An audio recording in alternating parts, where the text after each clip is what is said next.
किसी को नौकरी की तकलीफ हो तो हम ऐसा भी सुनते हैं कि पितरों का दोष है तुमको लगा हुआ। तो ये जो श्राद्ध पक्ष है ना, श्राद्ध पक्ष में हमारे पूर्वज जिस तिथि को यह संसार छोड़ के गए हैं, उस तिथि को अगर उनका श्राद्ध कर्म किया जाए तो उनको सद्गति मिलती है और वो हमारे पर आशीर्वाद बरसाते हैं। हमारा धन धान्य, किसी के यहाँ संतान नहीं होती है तो भी कहते हैं कि पितृदोष है। तो श्राद्ध कर्म सभी को करना चाहिए। श्राद्ध के दिन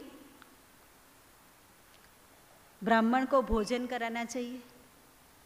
अगर ऐसी शक्ति भी नहीं है, सुविधा नहीं है, कुछ भी नहीं है, तो सिर्फ सूर्य नारायण को तिल डाल के जल का अर्घ्य देना चाहिए और अपना जो संकल्प है, अपने पूर्वज का जो नाम है, अगर पता है तो, अगर तिथि हमको मालूम है तो, नहीं तो 2-4 पीढ़ी के पहले का तो हमको नाम भी मालूम नहीं होता है।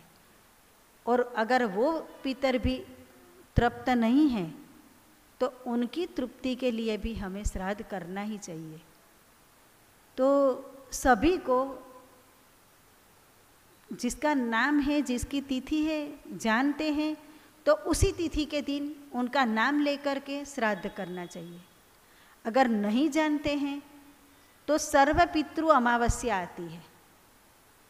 उस अमावस्या के दिन अपने आश्रम में सामूहिक रूप से श्राद्ध विधि कराई जाती है, तो वो हम वहाँ जा कर के कर सकते हैं। शास्त्रोक्त विधि से विधान पूर्वक अच्छी तरह से वहाँ पर श्राद्ध विधि होती है।